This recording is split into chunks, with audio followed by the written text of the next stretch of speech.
E aí, já pensou se existisse um jeito de, sei lá, dominar as finanças em só 3 passos? Parece bom demais para ser verdade, né? Mas hoje a gente vai analisar um método bem prático para tomar as rédeas da situação financeira. E olha, pode esquecer fórmula mágica. O foco aqui é no básico, aquilo que funciona de verdade. Para começar, vamos direto ao ponto com uma pergunta bem forte. Pensa comigo. Se a vida financeira no finalzinho deste ano fosse uma cópia exata do ano passado, o sentimento seria de satisfação ou bateria aquela pontinha de frustração? É o tipo de pergunta que obriga a gente a refletir se estamos de fato progredindo ou só repetindo os mesmos padrões. No fim das contas, tudo se resume à nossa relação com o dinheiro. E essa citação clássica, ela define perfeitamente as duas únicas opções que existem. Ou a gente controla o dinheiro, ou é ele que nos controla. Não tem meio termo. E aqui nesse slide dá para ver bem essas duas realidades, lado a lado.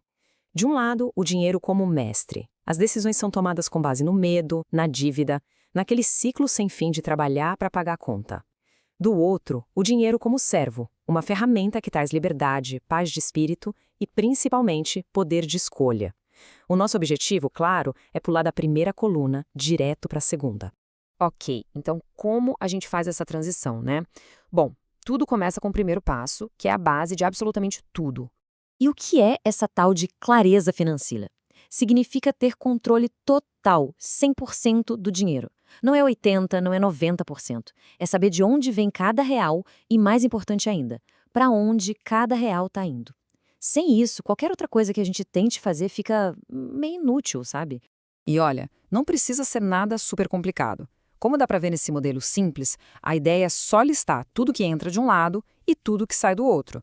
O simples ato de colocar isso num papel ou numa planilha já é transformador. É aí que a realidade financeira começa a aparecer, de forma clara, sem maquiagem. E esse ponto é tão, mas tão importante que o especialista Dave Ramsey resumiu de um jeito genial. Para saber o que realmente importa para uma pessoa, não adianta ouvir o que ela diz, tem que olhar para onde o dinheiro dela está indo. O extrato bancário, ele não mente, ele mostra as verdadeiras prioridades. Beleza, uma vez que a gente tem clareza, aí sim podemos ir para o que é, de fato, o motor da criação de riqueza.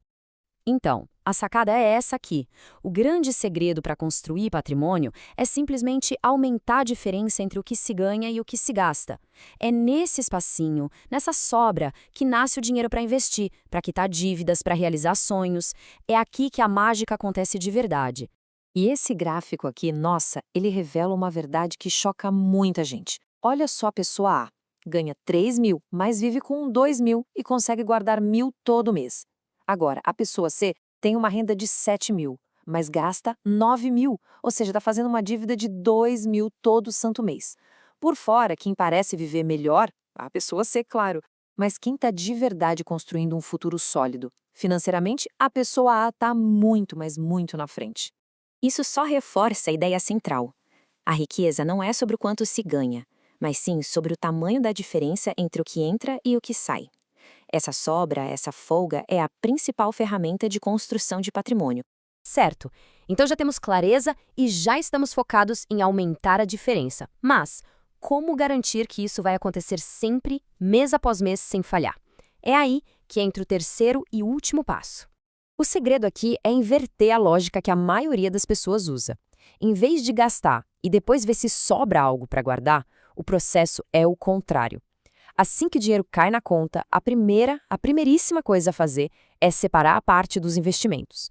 Depois, a gente vive com o que sobrou. É uma mudança de prioridade que muda o jogo completamente.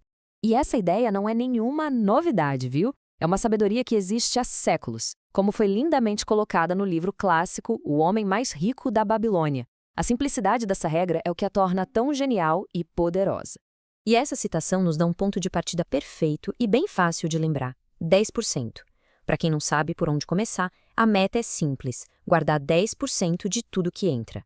É um número fácil de calcular, alcançável e que já cria o hábito certo. Agora, para amarrar tudo isso, vamos falar do segredo que faz esses 3 passos realmente funcionarem no longo prazo. E não é uma técnica, é mais uma mentalidade. O sucesso financeiro que dura de verdade não vem de sacrifícios gigantescos e temporários. Ele vem de pequenas ações consistentes, repetidas dia após dia. Como diz a frase, é um hábito, não uma questão de força de vontade. Porque, vamos ser sinceros, a força de vontade uma hora acaba, já os hábitos, esses ficam. Então, vamos só recapitular os pontos principais dessa nossa análise. Primeiro, ter clareza total, saber para onde vai cada centavo. Segundo, focar em aumentar a diferença entre o que entra e o que sai. Terceiro, automatizar isso, se pagando primeiro. E talvez o mais importante de tudo, transformar isso num hábito, sem depender só da força de vontade. E para fechar, fica uma pergunta para reflexão.